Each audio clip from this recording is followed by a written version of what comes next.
Hi, everybody. It's 3 o'clock. Welcome to Mittens for Detroit's Art4Gloves Virtual Artists Reception. And I want to thank everybody for coming. And here we are in Detroit. Just started getting overcast, so we'll probably get a lot more people than when it was sunny. I wanted to explain just real quickly what's going to happen here today and why we're doing this. First of all, the people on the screen that you see are myself. I'm Wendy Shepard. I'm the Executive Director of Mittens for Detroit. You see Ken Hershenson, wave your hand, Ken, even though it's kind of obvious who you are. Ken is of Kenneth Hershenson Art. He's an artist. He's also on the board of Mittens for Detroit. He is also the curator of Art4Gloves, and he's also my husband. So, so he's actually on one floor, down in the basement, I'm upstairs. And then we have Shelby Jones, who is another board member. She's with Benzinga, and she is our producer and our overall host today. And I am going to just briefly tell you, we have a lot of artists to introduce you to. So what will happen is we'll get going. We have a schedule for how people will be doing their chats with you. You will only be able to see the panelists, which will be the artists and the three of us. From time to time, you will see us disappear. Ken is, he's going to act as kind of the MC, so he'll host the artists in and out.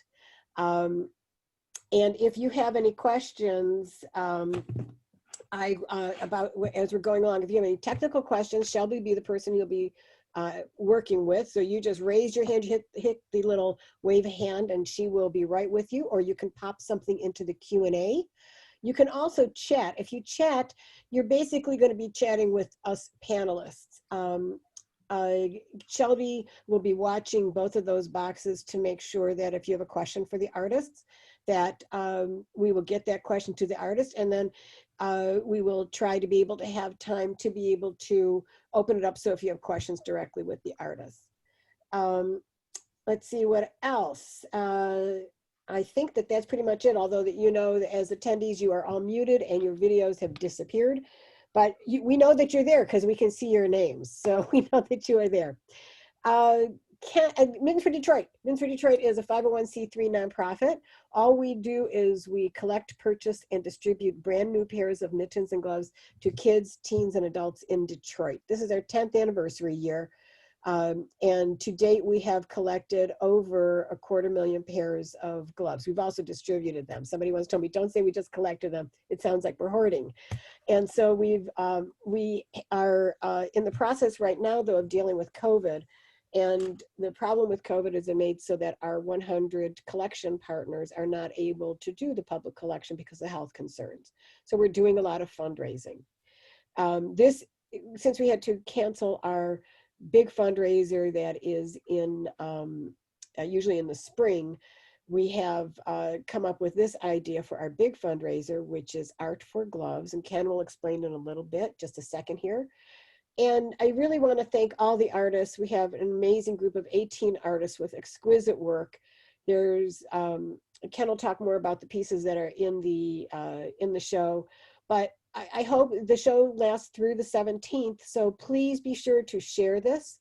There's kind of something for almost everybody there, but I just really hope that you enjoy today. Have a good time with the artists. I'll be in at the end, or if there's any questions or comments along the way. Follow us on Facebook. Our website is mittens4detroit.org.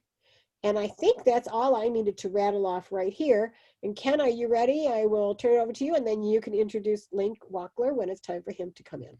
Sure. Hi, everybody. So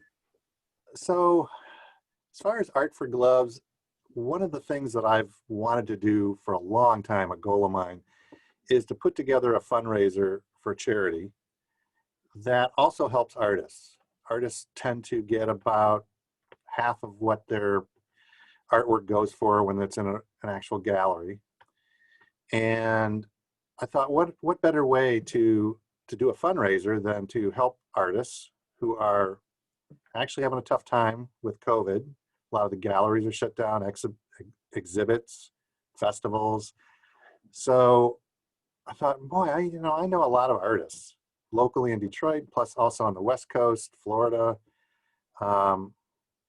Let's put together a show. And Mittens for Detroit is in need because of COVID. So it seemed like a perfect win-win-win-win situation. Both the charity would win, the artists would win, the art collectors would win, but most of all, the community would win because we supply, between 35,000 gloves and mittens, new warm ones, and we get requested for 50,000. So this was going to be a tough year because of COVID. So, I was thinking of a lot of the artists that I knew. I knew like Link Wackler, who's going to be on next, is a local jewelry designer, custom jewelry. Know him. But then I was thinking of, on the West Coast, Ned Mueller, a really well-known impressionist artist. I took a couple workshops from him over 20 years ago. And Ken Turner, a ceramic artist who he's lectured in China, and he was part of a cultural exchange with China. I met artists at Art Prize in Grand Rapids. For those of you who don't know it, it's the world's largest art exhibition and competition. And I met Kevin Grass, who's in the show, Armin Mersman, who I actually teach with. I'm at the Atelier Art Studio in Royal Oak teaching. So anyway, I just thought, hey, what a great way to come together, pull in these artists and I was amazed at how many artists are participating. I'm getting a lot of text here. How many artists are participating? And I was really happy to meet a lot of new artists in Detroit, sculptors, photographers. So hopefully you can hang out, see, a few of them. And if you can't see, sit here for the whole time, at least check out our catalog, see all the great artwork. This is gallery-worthy artwork, all of it. And the price ranges start at about $120 and go all the way up to $75,000 for museum quality. I think it's like a 16-foot wide painting. So we're pretty close to starting with Link. And I think that's about it that I have. I'm a couple minutes early, actually. Well, let me tell you right now, we have a couple minutes. I'm in my studio down in the basement. This is where I paint. Actually, this is my office side.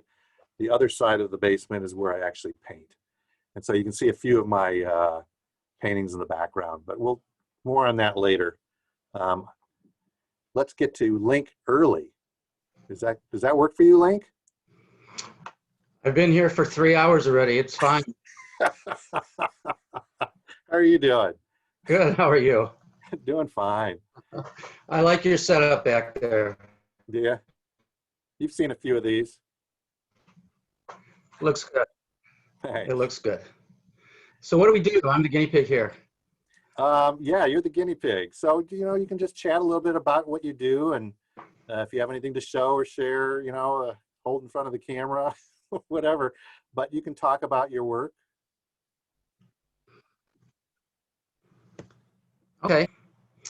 Well, first of all, thank you guys that you have. I've known you a long time now, and it's always a privilege and an honor to be a part of what it is that you guys are doing, for the people in Detroit. As far as my work, one, I am a jewelry designer, and that is what I've been doing for the last 55 years, and I'm starting to get the hang of it. And I started probably designing when I was about 13 years old. By the time I was 15, I was selling jewelry through my family business. I had a studio in my home. My grandfather had started it. My father would bring home custom design work for me to work on. And I was kind of a ghost jeweler because of my age for the company at that time. So I was finally was being introduced to clients when I was about 18 years old and shaving a little bit. But at 15, I wasn't it's not like, here's our designer for our, for our company. I did go to College for Creative Studies, and after that went full-time into the family business. It was a business where during some of the years, my father, it was a custom business. My father and my uncle had won a couple of national and international jewelry design competitions. And when you go into a family business, a lot of people feel that you're maybe just kind of riding on the family coattails. And I wanted to kind of start off real quick showing that I could contribute. So I entered my first national jewelry design competition when I was 21. And I was one of the 20 or so winners in the United States, and ended up in New York to the the celebration, meeting a lot of my jewelry designing idols. I was the youngest person in the country that year to take the award, and that kind of helped me get the confidence to be able to continue. And I'd say by the time that I left my family business 12 years ago, I had brought a total of about 3 dozen national and international awards to the company to help build, the company name and, fortunately my own reputation as a designer. And it's just something that I love to do, thinking outside the box and doing things that are unique. And, it's a great type of a business because all you're doing is making people happy, and, Right. The worst thing you have to tell them is that something's taking a little longer, which is, but then when they get it, they kind of appreciate the effort that's gone into it. As I said, I did go to College for Creative Studies, and it was 2008 when I did go out on my own, and I work as a concierge custom jewelry designer. I don't have a store. There are a couple of businesses with my name, last name on it, Wackler, in downtown Birmingham, but we are all independent of each other. And I have always been the designer, and that's my passion. So I get to spend my time doing exactly, what I want to do, and that's creating, directly for people. So not having a store, I work by meeting people in their homes and offices,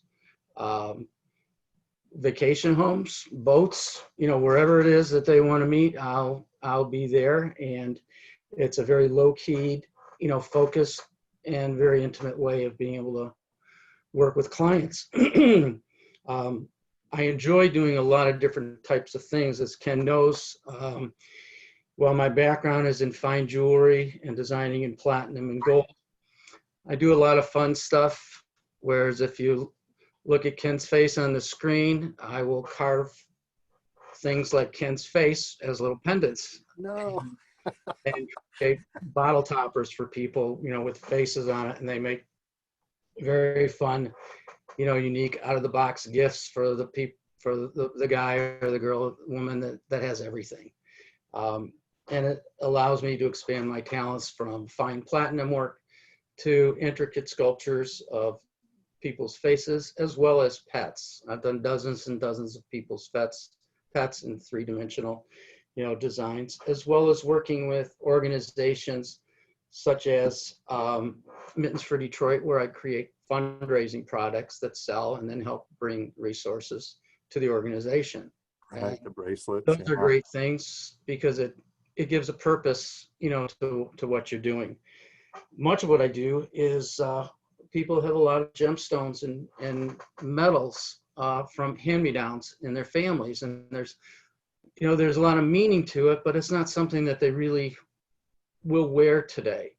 So I work with a lot of these family gemstones and redesign them, and create sketches and carve the waxes so that they can get an idea of what it would become. So when I work with the family gemstones and they get to see and be able to wear it again and keep the legacies of their loved ones going, I think it's a great thing. So I kind of tell people that I enhance your family jewels, and I think that that's one way of being able to take those gemstones that they've had for many years and turn them into something that they're going to wear for a long time, and you know, many more years to come. So contrary to most artists, Yeah. almost all of your work is commission work. Yeah, I Or a do great create. portion. I do create a lot of products, and like I have an Etsy site that has, you know, Right. probably over 125 products on there of jewelry. And what I do want to mention real quickly, because I know we've got these 5 pieces that you showed, where, you know, proceeds will be going to Mittens for Detroit. I do want to offer, my Etsy site is Link Wackler Jewelry, LINKWACHLAR Jewelry, and it's on Etsy. And right now it's showing about 120 plus pieces on there.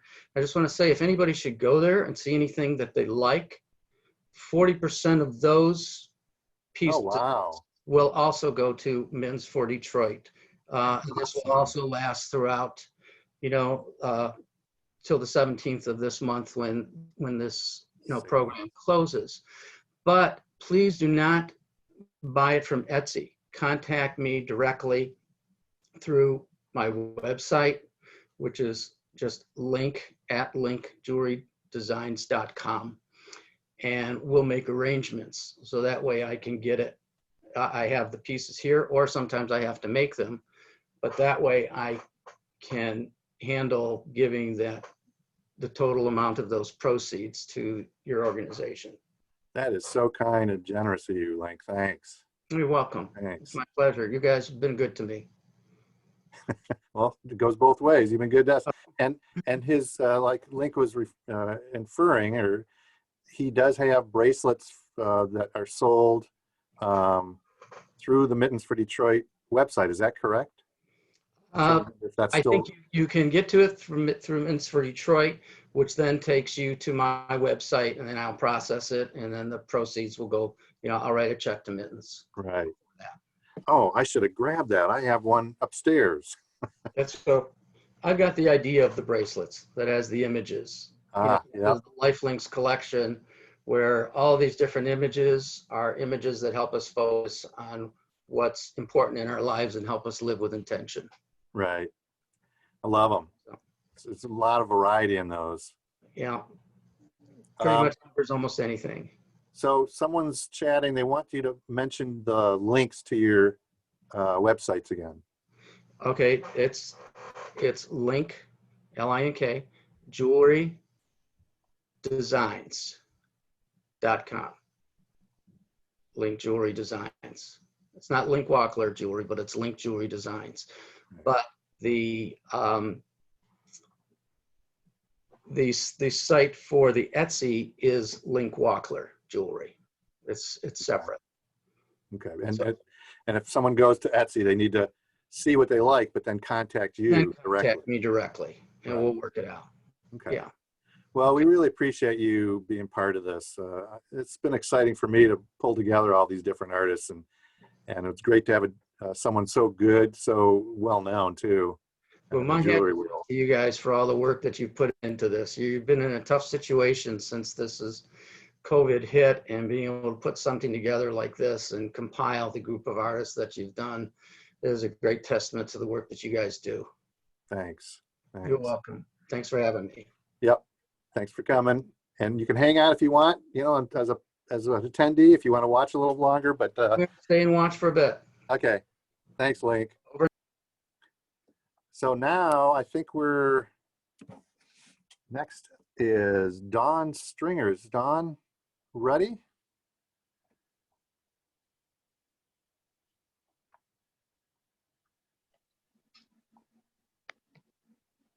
Hey there. Hi, Dawn. Hi, Ken. How are you? Fine. I finally get to meet you. I know, right? How's it going? It's going pretty good. I was really thrilled to be able to locate your work. And was it Embrace Creatives? Is that who I? Yep, with Andrea. Yep. Absolutely. Yep. And you know, I met Andrea years ago when I first started, you know, putting my work out. So she has been just a gem, you know, to me. I've learned a lot from Andrea. So it was pretty cool to, you know, be in the show with somebody that, you know, served as a mentor to a degree at some point in my career. So that Right. was really, really cool. Yeah. Yeah. So I'm Yeah. repping our city today. I got my Oak Park versus everybody shirt on today for Oh, you and Wendy. great. You know, Oak Park is where Wendy and I met. Yeah. Oh, how cool is that? Yeah. How cool is that? Yeah. And her dad So was mayor way back in the day. that's around the time we've been out here 40 years. Actually, around this time this year, it'll be 40 years. Yeah. So been out here I'm pretty much all my life. Cool. Yeah. It's a great town. Yeah, it is. It is. So you want to share and talk a little bit about your artwork? Sure. Well, you know, I've been dabbling, you know, off and on creating since around 2006. My mom has a friend whose dad was an artist, and he unfortunately passed away, and she didn't know what to do, you know, with any of his supplies. So mom tricked some family members one year by doing paint by numbers, and they thought she could paint. So she ended up getting the supplies. Well, I'd taken FMLA at work. She'd had knee surgery. And to look after her while dad was at work, I would come here, you know, for a little while, super bored, pulled the stuff out from underneath the basement steps and paint a piece, showed some friends, and they loved it. And I'm like, maybe I'm onto something, you know. So I would carry artwork in my car, you know, and like pop the trunk and like, hey, you know, look at this, you know, how does this look? Do you like this? You know, and just from the feedback, you know, I kind of figured, you know, I would keep at it. I stopped probably from 2011 to about 14. My dad was ill, and after all of that settled, I got back on the canvas, and here I am. You know, I've done things that I really had no idea was part of my art journey. You know, the biggest for me was the Bombay Sapphire Artisan Series placement. Out of like, there were like 4,000 submissions. They narrowed it down to 400, and I came in second place. Awesome. That was an awesome experience. And I heard about Art Basel, but I never experienced it like that. I didn't know it was that huge with all the art fairs, and I was just overwhelmed. But I actually cried. You actually went there? Yeah, I went there. They actually set up an event for us, for the finalists. I had red carpet, limo. The work went in the Versace mansion as part of the finale party. I have a nice little award that I got from them. So if I can let you guys check that out. Oh, yeah.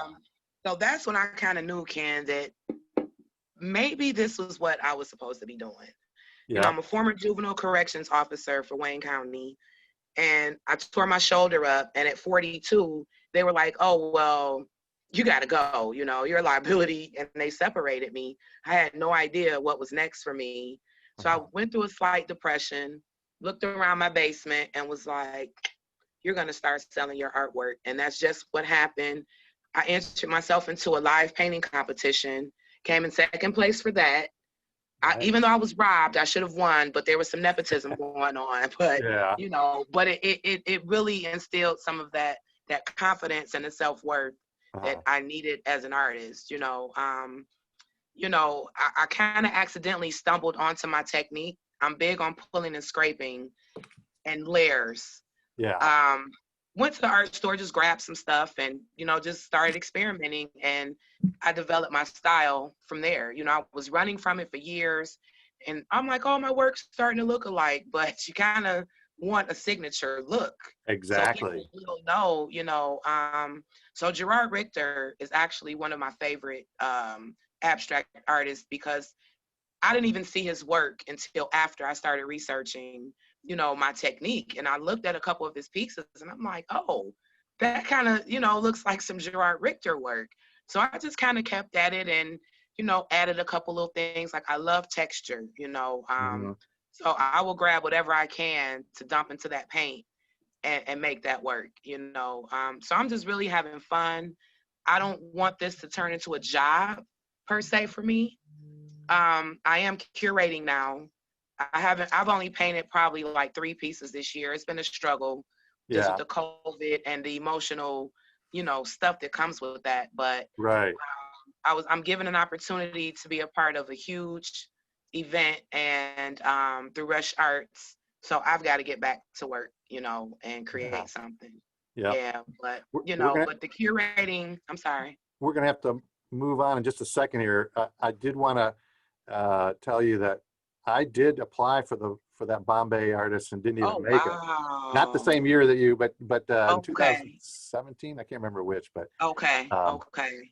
but yeah, I wish we could be longer with all of the artists, but I know I'm kind of long-winded anyway, so don't mind me, oh Ken. no, it's okay. It's okay. But it's great to meet you.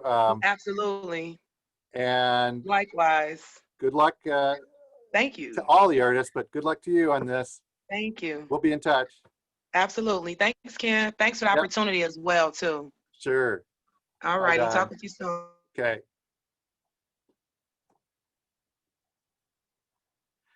So now, next in line here is Valerie Allen.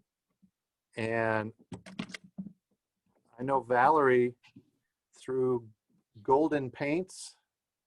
I'll let her explain what she does, but I met her as far as she shows all the artists how to deal with the paints, what their properties are. Truly a valuable asset and a great artist as well. And she's married to one of the other artists in here, Armin Mersman. But I'll turn it over to you, Val. Nice to see you. Oh, nice to see you, Ken. And it's so great to see Wendy in person as well. I see her emails. So Yeah. thank you both for making this all happen. I enjoyed hearing Link and Don talk about their work. It's always wonderful when a community of artists can get together and share what they're doing. And I have a certain affinity with Don with the layering and texturing. I mean, Ken, you Thought know you that's would. right up my alley. Yeah, you And two will have to abstraction. talk. Yes, we need to talk. So it's wonderful. But yeah, so I've been in art pretty much all my life. I kind of pride myself in being able to keep a day job that is art related and then keep my art practice going at the same time. I'm currently a curator at a nonprofit in Bay City, Studio 23. And so it's nice for me to be with you all as my artist identity, professional artist identity, because Right. normally I'm promoting many other artists. So I find this very fulfilling. Yeah.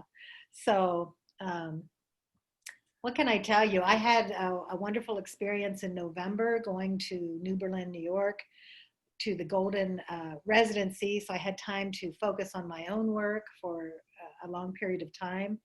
And then right after I returned is about the time COVID hit.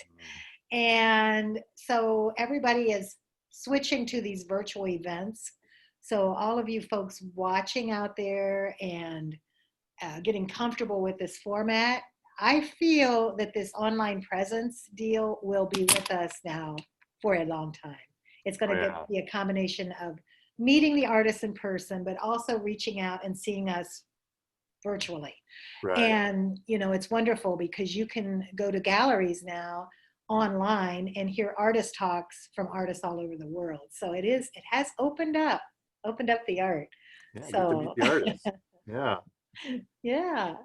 So yeah. I might mention real quick to anyone out there, when we say Golden, it's a paint company. So that's what we mean. That's right. It's a professional artist materials company covering acrylics, oil, and watercolor. Right. Okay. And so that's what we're talking about. So you base your artwork on Greek architecture, I noticed. Yes, I do. I had the pleasure in about, it's been a while now, of spending a month in Greece on an island. And it became very important for my artwork going forward. And I've always been interested in architecture. And when you think about Greek architecture, kind of that's the cornerstone of architecture, period. So Right. You'll see in my work, my column symbol of stability. And then I will also tie in a little bit with Greek mythology, Athena's timeline, Athena's domain. And so I go autobiographical with that. And so I become Athena and I put that into my work because they say a lot of times with writers, you know, write what you know, and so paint what you know. So I try to put myself into those feelings. Okay. And with abstraction, people can take that narrative any way they want to. It might Right. personally connect to them, or they may want to hear more from me. But it's rare that you get the chance to have the artist explaining the work to you. So Right. this is one of those times. So if Yep. anybody has any questions, this is the time to ask me. I'm gonna keep, let's see. Anyone else? No questions right now, but Okay, that's all right. That's all right. but my question is, so Yeah. you're using acrylic paints, correct? Yes. And you're using any kind of mediums. I use a lot of different mediums. For example, the large piece, Athena's Domain, is actually a work on paper that I did in another residency, but it's a large piece of paper, and I'm working on it with charcoal. I'm working on it with acrylics, and I'm also using a type of acrylic that is very similar to an airbrush consistency. So it's very ink-like. So there's a lot of dripping and movement with the paint. Okay. Now, the deal is when you work on paper, you need to be sure that it is protected. So it needs to be varnished or it needs to be under glass. So this particular piece, I ended up shipping the rolled paper original work to a company in Brooklyn who then mounted it archivally on maple. Oh, wow. And it's about a 2-inch cradle. And what I mean by cradle, it kind of, it becomes its own frame, really. So you can hang it right up on the wall. And it is protected with the varnish. So there's no glass in front, so that doesn't interfere. And I find the idea of working on a large format like that very freeing when it's on the paper. But the problem is you do need to take care with mounting it properly and making sure it's protected. Right. So Right. now the other two pieces that you have in the catalog are encaustic pieces, and they are done. It's almost like a printmaking process for me. I have a large kind of cases with light bulbs, a series of light bulbs underneath, and I throw on a big aluminum sheet and it heats, and I'm able to lay down wax and then take a large printing sheet paper, lay it down, pull it off, and pull what's a monotype. And then I can mount those to like a 1/2-inch birch plywood. And then they are coated with a medium of wax. So lots of different materials. And do you have to burnish the wax? And then you burnish it. That's a great question, because wax, as it ages, you need to shine it up every so often for about up to 6 months. And it will oxidize and release, and then it becomes clearer and clearer. Right. And it's just a beautiful sheen. It's not glossy, it's not matte, it's right in between. Yep. It's beautiful. Well, I can't believe this. Next time we're gonna have to have a half hour with each artist, but we got to get the next artist on. But I believe it. Great seeing you, Val. Oh, you too, Ken, and thanks, Wendy. Thanks, everybody out there. Thanks for sharing. Thanks. Bye. Bye. Our next artist is a Detroit area sculptor, Doug Cannell. I hope I pronounced your name right, Doug. Yes, you did. Oh, good. Hi, Doug. Hi, how are you? Good. How are you? Nice to meet you. Nice to meet you, Ken. At least visually on Zoom, different than email. Right. So tell us a little bit about. I love your sculpture. And did I locate you on Embrace Creatives as well? You may have. Yeah, I think that's probably That's where. what it was. Yeah. Because I am involved with them. Yeah. So that's probably where you came across my work. Yeah. So yeah, I can just give you a little background on who I am and what I do. I studied art at Wayne State University. And then when I was there, I studied ceramics. And I started out really just making pottery. I loved that, but I kind of went into sculpture at that point. And I did a lot of pieces it took me 5 years to get through. So really the 4th and 5th year of college were entirely art because all my other, requirements were out of the way. So it was almost as intense at that point as like a graduate program. because I spent the whole day every day making art. It was awesome, you know. Yeah. And so I That's made a incredible. lot of pieces that were combined clay and steel. And then that kind of was my entree into working with metal. And over the course of my career, I've worked much more with metal, very little with clay, actually. It's not something I rule out as a medium in the future, but mostly metal and wood at this point. Mm-hmm. And I've done, I have a recent group of pieces that'll be in a show in Detroit area in February that's really all wood. And it's given me a really great opportunity to learn about working with wood and the beauty of wood, and learn to appreciate the beauty that's even in just a pine board that everyone walks by at a lumberyard, you know. But if you look Right. closely, they're awesome. You know, you just have to look close enough. The So eyes of an anyway, artist. that's kind of a thing I've been exploring lately. The pieces that are in the catalog for this event, two of them do include steel and wood. One of them is just is steel and stainless steel piece, no wood involved in that one. And my approach, kind of by default, it's not something I set out to do, but I grew up in Detroit, and I am kind of a child of the Rust Belt, I guess you'd say.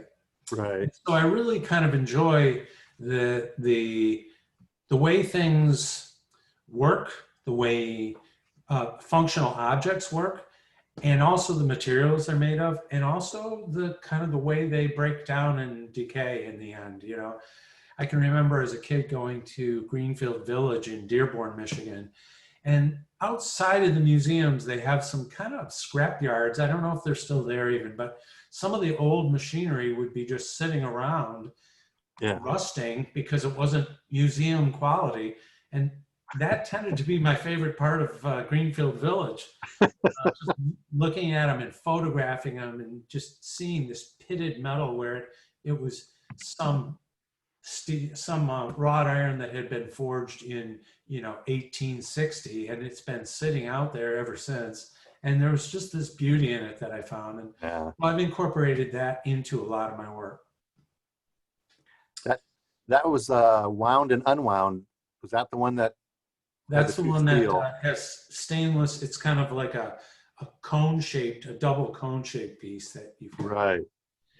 Yeah, the kinetic energy of that one, it really hit me. Oh, thank you. That's what it's all about, is kind of the tension waiting to unspring. And it was a really fun piece to make, I'll say that. It made me think of an old pair of garden shears I had with that same kind of spring between the two handles. Yeah, that's right. Yeah, that's right. There's it's kind of like a tensioner in tools sometimes. Yeah. Yeah, it is kind of like that. A lot of my work actually plays with the idea of functionality. It might look like it does something. It doesn't. Right. I play around with objects that that kind of look like they might have a function to them. And I love that, and I love other people's art that does that too, where it kind of blurs the lines between functional objects and decorative objects. Right. Because there's beauty in both of those things. Sometimes you just see a carved wooden spoon that you've been stirring spaghetti sauce with for the past 15 years. And then you take another look and you're like, that's a beautiful object. You know, it's just a tool, so you don't look at it so closely. Yeah, I tend to look at things like at the concrete steps I'm walking up in the texture. Hey, Shelby, I don't know if you can do it. Is there any chance can show his pieces again fairly quick? There we go. Yeah.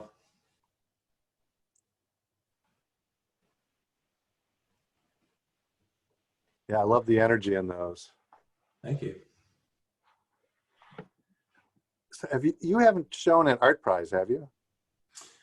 I have, yeah. Oh, you have? Yep. Oh, wow. Okay. I haven't done it for the past couple of years, but I did. I think 3 years ago I was in it, and the year before that. Okay. Yeah, it's. It's I an haven't done it undertaking. recently, but I haven't ruled it out. But yeah, Okay. I did enjoy the experience. So Pretty amazing seeing a town completely taken over by art and artists. yeah.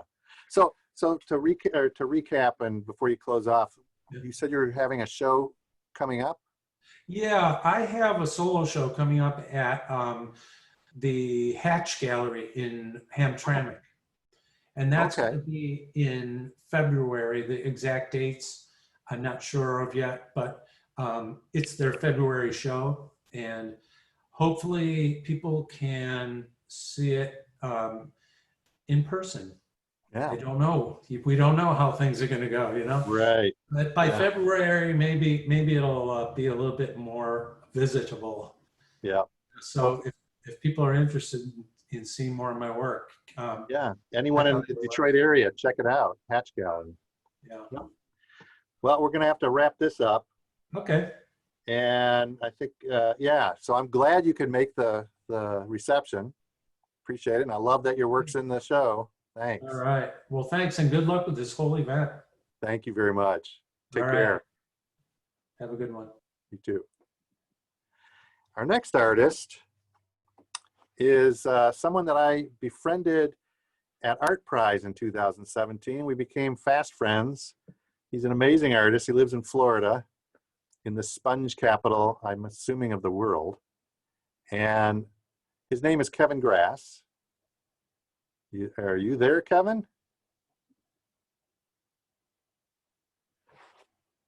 This is his piece, Not Me Too. It was at Art Prize. And this is the piece that he could correct me once he gets on. There we go. You're muted. There we go. Am I Hi. audible? I'm You're audible. audible and visual. Hey, Kevin. Hey, how are you? Good. How are you doing? All right. Well, A little under the weather, I heard. yeah, under the weather, and I'm waiting. I'm tired of sweating. I mean, I live in Florida, and it's still over 90 degrees. Oh my God. So I'm ready for it to be, 80 would be kind of nice. Oh God, 80. That's winter down here. Yeah, I know. So I don't know. Can you see your piece right here? Yeah, So I don't know if I was right. Is it 16 feet wide? it's 7 feet by 14 feet. 14. Figures are almost life size. Yeah. This is a stunning piece that I feel could be in any major museum in the country. You want to talk a little bit about that or your artwork? Or? Well, since this is up, why not start with this one? This one is a piece about the Me Too movement. Obviously, that's Harvey Weinstein there in the, sort of center. And it's about the women that rose up against these guys. In this case, I wanted to make it look like a performance. So instead of using actresses, I used ballerinas because the same thing was happening in New York. And make it look like it was a ballet. So the figure on the left, she's seated on the casting couch. Harvey's getting ready to do what Harvey does. And the one on the right is holding pepper spray and is getting ready to, essentially rise up against them. There's symbolism with the colors. One wearing white is supposed to be innocent, at least at this time, whereas the one wearing black and red, that's to show that she's been tainted by Harvey. And make it also look like the pieces that were done during the Baroque era where they had those dark backgrounds, again, that sort of staged look, very heroic staged kind of look to it. And framing it with an appropriate frame for that kind of thing also. Right. It's a stunning painting. I got a chance to see it in person, and And for those of you out there, there's a Detroit Free Press writer that wrote that basically said this should have won all of Art Prize. Absolutely. I agree. I could retire. Is that 2018? Let's see. Yeah, I think so. I don't remember. Okay. I think it was 2018. Okay. I don't know. I may not have put up. Hopefully, I put up some other pictures, but there we go. Some of your other pieces. Yeah, the landscape paintings are also realism. They're more of a break from the figure paintings. This being one of the figure paintings also, even though it was a still life. Right. With figure paintings, they're all about the symbolism, and it takes a while to put them together and to do them, such as this one. I mean, that was a chore there with all those lights. Oh, is there any chance of stopping this for a second? Or is there a way to go back and stop on the one more, go forward to that Inheritance? Is that what it was called? Yeah, the one with the 4 guys in it. Keep going. That one, if possible, if you could stall that. I don't know if that's possible. This is the very first time I met Kevin. He was this was on his T-shirt, and it caught my eye, and he explained it to me, and it's brilliant. You want to explain that real quick? We only have a few, like 3-4 minutes, but yet. Sure. Sorry about the dogs. They're both like this big, but they sound like they're this big. Right. That one's about how alcoholism is passed on from generation to generation, with the top being the great-grandfather, the next one being the grandfather, third one being the father, and then that's me down on the bottom. And you can see they're all passing the beers from one to the other, except for me. I mean, I have my own addictions. My addictions are in the art field. I paint all the time. If I don't paint usually every day, if I'm not working on something, I will get very irritable, like I'm having withdrawals. Wow. My wife will say to me, "You need to go paint," and and then I'll start throwing a fit, Anyway, so that's me holding on to the book at the bottom. It's a Northern Renaissance art book because my technique's inspired by people like Van Eyck. Although I use acrylic paint, I'm inspired by their techniques. Yeah. The works are done from photographic references because they take a long time. With each of the figures, they're almost like Frankenstein's monster because the head will be from one photo, the arm from another, the part of the body from another, so that I can get as good a figure out of it as I can. Right. That painting probably took about, 350, 400 hours spread out over about 3 months, 4 months, something like that. It's an incredible painting. And But the figures are life size too. That's the other thing. they're what? They're life size. Oh, wow. Well, I really wish I could hang out with you more here, but we're going to have to move on to the next artist. I'm so glad you were able to show up, Kevin. Oh, yeah. Thank you for putting this on. You guys are doing, I think, a really outstanding professional job with everything. Thanks. Appreciate that. Hope you get some sleep. Well, you too. Take care. Bye. Bye. So our next artist was supposed to be Gail Mancuso out of Chicago, a photographer, but she has really not been feeling well. So we're going to show her video. So hi, I am artist and photographer Gail Mancuso, and I just wanted to say hi and tell you a little bit about myself.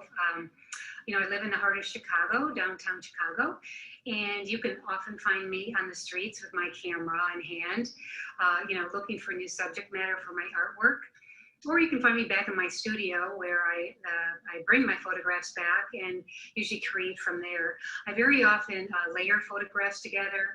I use other uncommon elements to photography to work in, you know, textures and all kinds of things into my work. So, you know, I love my work. You know, through creating art, you get a voice, you have a voice, and that is, you know, fulfilling to me each and every day. So, but I also do like to be a part of community awareness with charities, and, you know, if I can use my art and utilize my art in one way or another to you know, bless someone in need, that is truly a blessing to me. While it's you know, it's always wonderful, and it's always you sell your artwork and you have a new collector, but it's even that much more impactful knowing that someone else's life will benefit from it. So I'm very happy to be a part of Mittens for Detroit this year, and you know, the charity and art sale, and being a part of this with other artists. Just wanted to say hi, and you know, wishing for a very successful charity event.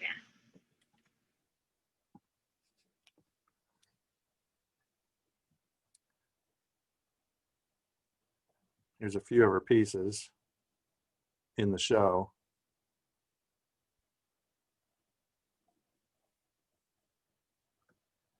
And her pieces are photography, and they're on, I think she said dye bond, but it's on metal backing. So it's a shame she couldn't make it, but she wasn't feeling well. Really happy to have her in the show. I met her at the Chicago gallery that represents me, West Loop Gallery, and she and her husband, really nice people. They came over and we talked, and when I saw her photography, I loved it. So the next artist, I believe, is Vianna Szabo. Hope I pronounced that right, Vianna. And I met Vianna through the Atelier Art Studio in Royal Oak, Michigan. She does workshops there. She teaches all over the place, I guess, but I'm going to let Vianna talk for herself on that. Hi, Vianna. Oh, hey. Hi, Ken. Nice to see you. Nice to see you too. Yeah, well, thank you so much to you and Wendy for inviting me to this. And I've really enjoyed hearing all the other artists. There's some incredible work out there, and love hearing the stories. So I guess for myself there, yeah, we met at the Atelier, and I started working there after I was a workshop teacher for many, many years, about 7 years there. And so workshops are a little different than classroom in that you travel an awful lot more and you show up. You don't have necessarily sort of that longer relationship that you do in a classroom. And so I've been enjoying coming back to the classroom, still teaching workshops, but of course, COVID has made everything interesting. Mm-hmm. So Yes. yeah, so I had all my workshops were canceled this year, but I am starting to teach on Zoom and learning all that. I hope that's going well. Yeah, it's a learning experience. It was kind of funny. You'll appreciate this because I've been learning Zoom and it's broken my brain. Yep. I went out plein air painting one day with watercolor. This was recently, and watercolor is a medium that I use, but it's not my most comfortable, like pastel. And I was working with architecture, and I was working with the sun directly on my easel, so all the light was coming back. And I kicked out a good painting because that was a lot easier than Zoom. Oh yeah. Plein air, schmain air, yeah, no problem. Yeah, painting on Zoom with students is not easy. It's or helping them out. It's different, yeah. But I'm grateful to just do something, be able to change with the times. So Yeah. And it's interesting. I had seen you around the studio, your work, but I hadn't met you. And then I had entered the Richardson 75 annual competition, and I got my book that I got in it, and I'm thumbing through the pages and I see your painting and it's on the wall in the atelier. I had no idea you had entered as well. Yeah, yeah, I remember that, walking into the atelier and seeing the book open. I'm like, there we go. So, yeah, Yeah. good company there. So you teach workshops all over, or mostly Michigan, right? No, no, actually, let's see, I've gone to Italy 5 times. Oh, wow. I've taught both figurative there and also landscape and plein air. Mhm. And then, yeah, I've taught all over the US. Oh, okay. And yeah, and Wow. it's been a really great gig. So I've been very pleased. I did not go to art school. I've just been incredibly lucky and fortunate to, paint with other artists and learn from them. And art is just a wonderful way to learn. And it's a wonderful kind of challenge to your brain constantly. So Right. I agree with, was it Kevin there? Yeah, that if I don't paint, I get crabby. Right. So, yeah. But I didn't know that you didn't go to art school. I remember when I didn't go to art school, and I always felt that when I was younger, I felt that was a real detriment. But as I got older, it's just how much work you put into it and how much you love it. Yeah, yeah. And I don't think, it's not about the diploma. I think it's just about the learning. And Right. there's so many opportunities out there now, especially since the internet came on board. When I was first starting, we had just moved to Romeo. I had a new baby, so I was a new mom and was introduced to pastels. And I was lucky because there was a big group of pastelists here. Mhm.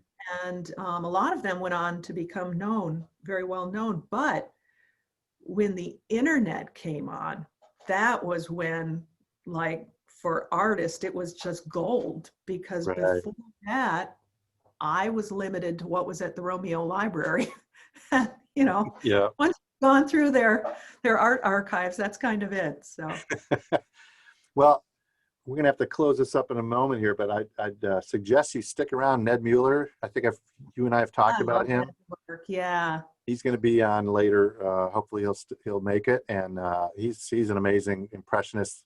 Your works both yours reminds me of his, and vice versa. So Well, I am truly honored you would even mention my name with his. I'm a huge fan of Ned, so thank you. thanks for participating. Thanks for coming in today. Appreciate it. Oh, thank you so much. And gosh, thanks so much for doing this. And you guys have done a lot of hard work. Thanks. Take care. All right. Thanks, Ken. Bye. Bye.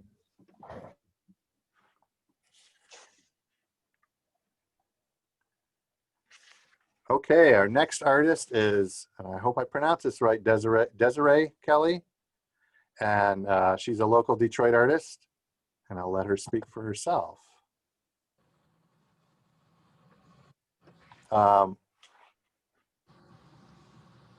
Desiree is a portrait artist, and she paints, I'm sure it's not just on metal, but she does a lot of painting on metal and like collage type work. Are you there, Desiree? Oh, hi. Hi. I wasn't sure if I was live yet. Yep. Yeah. We can't see you, but you can't see. Let's see. Video. There we go. I'm doing this for the first time on my phone, so you see me now? There. Okay. Awesome. Yeah. So I'm a portrait painter. I just started painting a lot on aluminum. It's a newfound medium of mine, but usually canvas for the majority of my work. Oil, primary use, oil paint, and then collage, and a lot of mixed media. I've been, sort of constantly evolving as an artist, incorporating a lot of different medias into my portraits. Yeah, just to make things a little bit more interesting. My whole idea is to, reinvent portraiture, sort of add that sort of edginess, street art style, a lot of color, a lot of movement, just bringing something more than just the image of the portrait that I'm trying to depict. Yeah, I should have actually uploaded some of your images. They're not in the show, but you do Yeah. like a lot of icons like Ruth Bader Ginsburg. Yeah. You've done Yeah, her too, right? yeah, like public, historical, iconic figures, more to like introduce people to like these public figures and tell their story, instead of like just doing, you know, common people on the street, just to give them another insight about the person, because you may know, you know, RBG for herself as a justice, but not, you know, as a interesting like woman, you know, just sort of like peeling back those layers and introducing people to the subjects in a different way. Right, right. And you've been involved outside of Detroit, like was it LA? I'm trying to remember where it was. Yeah, I did some do work all over, but that specifically was for a global like launch of Pandora jewelry, and that was a part of a group of diverse women from all over the world. There was like about 7 of us, all different kinds of styles. We're painters, so that was the one tie, the link to us. But yeah, that was an interesting project. See that. Do you have any? Are you in any galleries around town here? Currently, no. I'm an independent artist. Okay. I just, you know, show wherever I'm asked. Just recently, I was showing in the Detroit Artist Market for a group show. Currently, I have work in several restaurants. Right now, San Morello, which is in the Shinola Hotel. I did a collaboration with the chef, Andrew Camilleri, for Art to Table experience, where he actually, he was inspired, but the inspiration behind my piece that I just completed, which is called The OG's Grandma and Auntie, and sort of interpret that into a culinary experience. So we created this this whole menu and create a playlist, sort of like bring you into the mood of the painting, hitting on like all the senses, like sight, sound, taste, and smell. So it was a very interesting collaboration. That was the first I've actually done like that specifically. But yeah, I have work in a few other restaurants around town, Cuzzo's Chicken and Waffles, and that's like liver noise. So a lot of the work that I do put in these restaurants speak to the community that it's in. So Right. that's like more of a like a, you know, urban community, like the Black, you know, there's, you know, 7 Mile and liver noise. So a lot of, I have like NWA, like a lot of like hip hop, like inspired pieces, very gritty work over there. And then I have a series of vegan musicians that I have installed at Chili Mustard Onions, which is actually the first vegan Coney Island in the city. So that was Oh wow. that was cool. Do you have a website that you show your work, or? Yeah, my website, Desiree Kelly Art, and then, you know, social media. That's what I try to. I was heavily involved in, like, my background is a graphic designer, so like I have a lot of like internet base platform already established. So that's sort of how I put myself out there.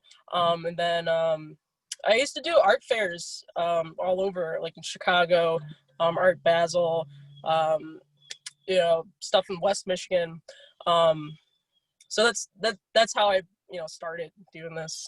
Okay. And there was one other question I wanted to ask you about that.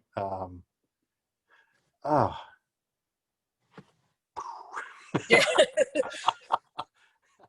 I'm usually an artist, not an interviewer or anything on Zoom. So was there anything else you want to add about your artwork? Because we have like a minute or two. A minute or two. Kind of a constraint. I don't know. I mean, I guess not even limited by my canvas work, and like I have a bunch of murals around. I'm actually starting a new one in this very new restaurant on Livernois. But yeah, I have murals all over the place. Royal Oak, I have JFK with my iconic kaleidoscope eye That's glasses. yours? I didn't realize Yeah. that was yours. Oh, I've seen that plenty of times. Yeah. Yeah, and that's more of my branding. Actually, Right. currently right now, the Concert of Colors is still going on. Detroit Public TV, and also on WDT. But I rebranded their logo, and so it's kind of cool. Like watching it on TV, they blew it up, and so it was like in the backdrop of the stage. And so it's kind of cool to watch that. They recorded that like at the DIA. And it's sort of like put out into the world virtually now. So that's cool. Yeah. Well, yeah. unfortunately, I'm going to have to again, next time we do this, we're going to have to get more time, but Yeah. we've got to wrap it up. And I'm really thankful that we were able to get you into the show. Thank you very much. Yeah. Thank you for asking me, and I hope everything goes great and everyone sells everything. Yeah, that'd be great. Take care. All right. Bye. Bye, Desiree. So let's see who's next. Our next artist is Dan McCrary. And Dan is a North Carolina watercolor artist. See if he comes on here. This is one of his pieces that's in the show. It's a print. This is called Bling. And it's watercolor. Another one. I think that's Mercurius. And then Wet Kitty at Dawn. I was amazed that these are watercolors. And I found out, I believe, if Dan can correct me, I found out about Dan through a mutual friend who likes to buy car art. There we go. Hi, Dan. Oh, can you see me now? Yep. Okay, I don't know if I've got the camera turned backwards or something. I don't. We see you. Okay. Yeah, we see you. Nice to meet you finally. Yeah, good to meet you. Really appreciate what you're doing here, and I'm very honored that you thought of me to, ask me to be a part of this thing. It's a nice idea. It's not the how can I put it? Raising funds for gloves, Mittens is just such a unique idea. Right. Nobody's thought of that before, so and happy to be a part of it. Yeah, and when I saw your work at this mutual person who has a piece of yours and mine, oh yeah, I was stunned by the watercolor, because I've painted in watercolor, and rarely do you see it with such vivid, fine detail. Yeah, I'd love to hear about your work. Oh, thank you. Well, when I was about 5 or 6 years old, my dad started taking me to the stock car races, and I became such a car geek, So hence my subject matter is 98% cars. Right. And all through grade school and high school, I was the kid that, instead of paying attention in class, was drawing cars. And carried on like that for a long time. So I'm basically self-taught. And let's see. Well, at some point, I think when I was copying Ed Roth's Monster shirts, the rat fake designs they sold to the hot rodders. Oh yeah. Yeah. I discovered in high school, I think that some buddies would actually give me money to draw copies of Ed Roth's work on their t-shirts. So I would draw them with magic marker, and then fog in some color with the Testors spray paint for model cars. Wow. So yeah, I guess that's when I became aware that maybe there's something in this. But I did about a 15-year detour. I think some of my car friends and I all got guitars for Christmas one year, and we formed a band. And so I went into the music business for about 15 years. Okay. You know, outside of school and after I graduated high school and dropped out of college 2 different times to go play full time with bands. And so I guess that when I finally burned out on the music, the road life, never burned out on the music. Right. I remembered, well, you know, I used to draw cars, and when I was playing a little bit around Charlotte and working in a music store, I sort of began planning my next move, I guess. And I joined the sports car club, and I discovered that some friends there would actually pay me to do portraits of their Porsches and Jags and so forth. Right. So it took me a while, but I started, you know, planning a way to escape from the retail world and do the art full time. And Okay. I sort of fell into watercolor because some of the earliest drawings I did would be pen and ink with color laid into them. And I would use colored ink for that. And then early on, somebody said, well, you know, that ink will fade. I'm like, oh no. Oh yeah. The closest thing I could find to that technique wise would be watercolor. So Right. I started in with the watercolors, and I gradually, I guess, evolved over the years from simple car portraits to, you know, discovering more unusual and more interesting ways to look at the subject.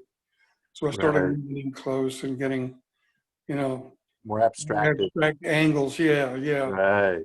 I really love that idea of, you know, technique being realism, but composition being abstract, if you know what I mean. Exactly. I mean, with my jacks, it's the same Yeah. thing. My Yeah. jacks are abstract within the jack. Yeah. Yeah. So I really like to you know, see how far or where I can go with that idea, Uh-huh. realistic versus the abstract.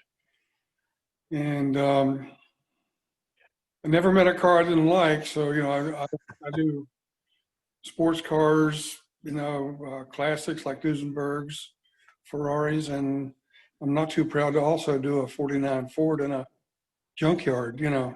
Right. Right. All aspects, and the rusty stuff gives me a chance to play with, experiment with those textures. You'll have to make a. Do you ever come to Detroit? Have you ever been here? Yes, I've been doing that. You know, the Concours of the Americas at. Yeah. They've been holding it at the Inn at St. John's for the last few years, Right. and I did Meadowbrook Hall there, so I get there at least once a year. You gone to Henry Ford Museum? Yes, I have. Oh, okay. Okay. Yeah. That'd be a good spot to do some studies. Yes, yes. I've got a few other automotive artist friends in the Detroit area. Yeah, so I try to visit them when I'm up there for a show or something. Well, next time you're up, assuming COVID's gone by then, I'd love to meet you. Yeah, I'd love to meet you in person too. It's kind of funny when the COVID came around, everybody's, oh no, I got to stay home. I'm like, well, okay. You know, I'm upstairs in my little cave up there painting all the time anyway. Right. 7. Well, we're going to have to, this guy always goes by too fast, but we're going to have to wrap it up here. But I'm so happy that you made it to the reception. Thanks a lot. Well, thank you very much. Glad Yeah. to be part of it. Take care. Okay, you too. Bye, Dan. Bye.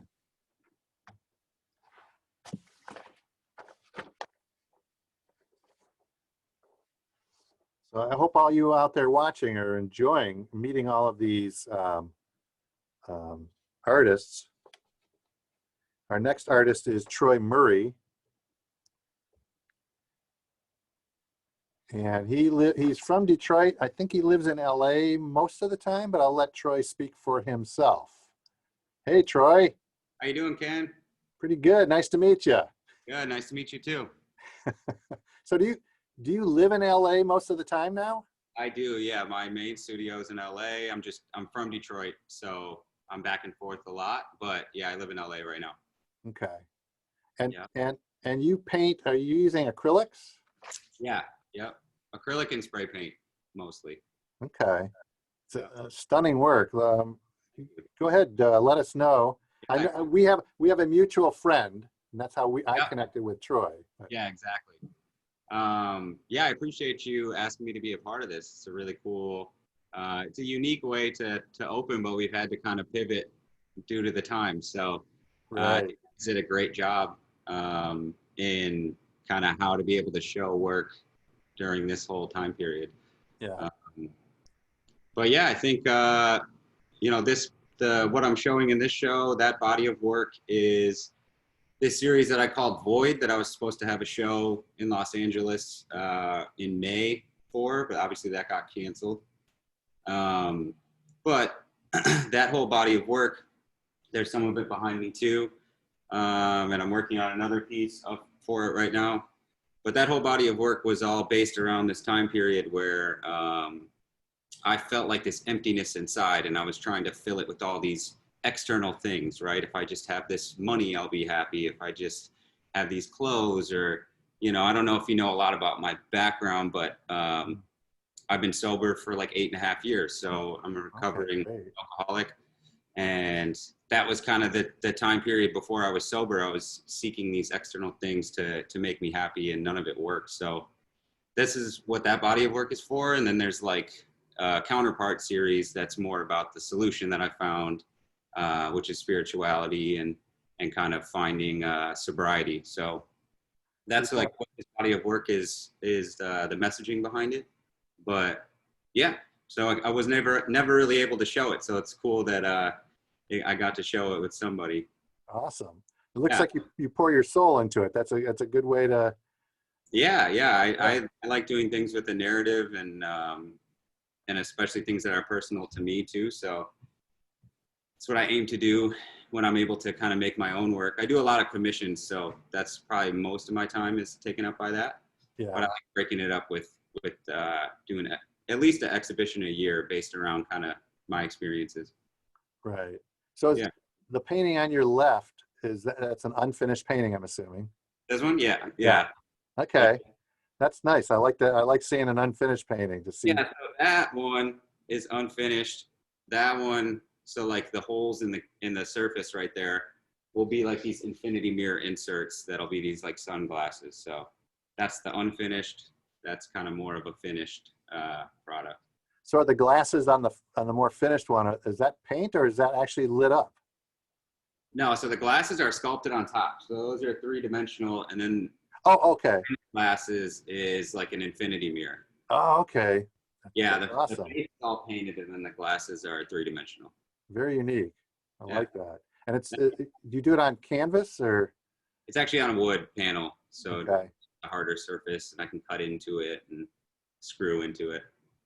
What's the largest pieces that you've worked on? I mean, I've done a good amount of really large murals. Okay. I just ended up doing something in Florida that was like 30 feet by 55.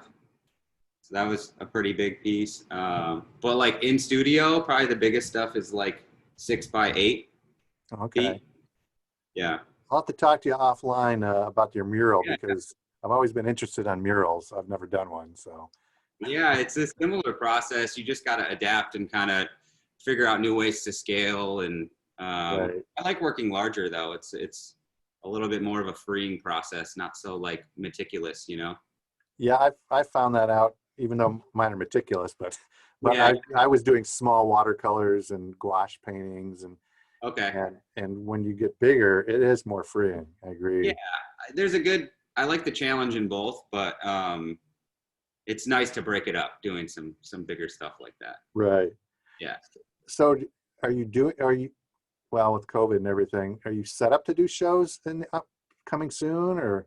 Yeah, we're trying to figure out that counterpart series that I was talking about called Aura. Trying to figure out a unique way to do that. So possibly setting up an installation and making that like go for a month, and that be like ticketed per day. So it's not so many people at once. It's just kind of spread out. Right. So possibly, I'm definitely making work for it. I just don't, we don't have the exact plan of how to roll it out yet, but yeah. Everything's up in the air. Yeah, exactly. So, do you have any other themes that you're thinking about already, or are you pretty much stuck on this one for right now? No, I always have like 2 or 3, because I don't have the time always to do them all, right? So Right.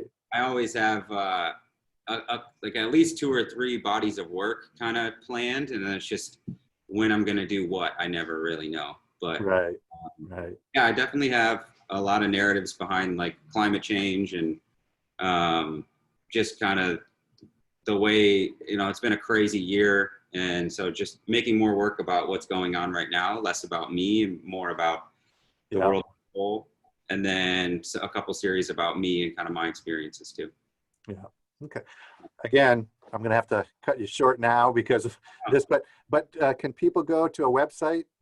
Yeah. So I make art under the name TYP, and everything is just TYP Collection. So typcollection.com, social media is all TYP Collection. Great. That's how you see my work. So anybody watching, if you want to check out more of his work, some amazing stuff. So thanks a lot, Troy, for making it. Of course, Ken. Thank you. I appreciate it. Take care. Good one.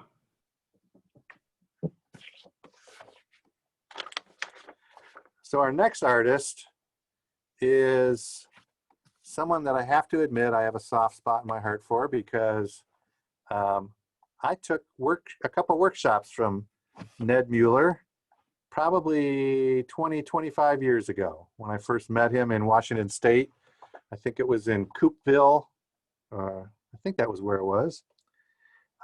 Anyway, Ned is an impressionist artist. He's been painting since the dinosaurs. No, not the. Sorry, Ned. I didn't really mean that. But I'm really thrilled. I'm thrilled to see Ned. We haven't seen each other in probably 20 years. Yeah, geez. Something like and that. You're looking a lot older, Geez. Yep. Yeah. I get, Ned, I can't wait till tomorrow. Why? What's tomorrow? Say why? Because I get better looking every day.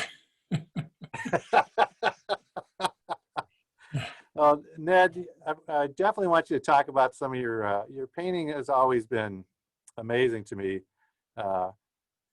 Very much an impressionist, portrait artist. I mean, you've basically done it all. I had go ahead and talk about yourself. I really had some good training. That was, I went to one of the best art schools in the country. And it was really hard to get into and even harder to get out of. They had, and the key is all their instructors were working professionals.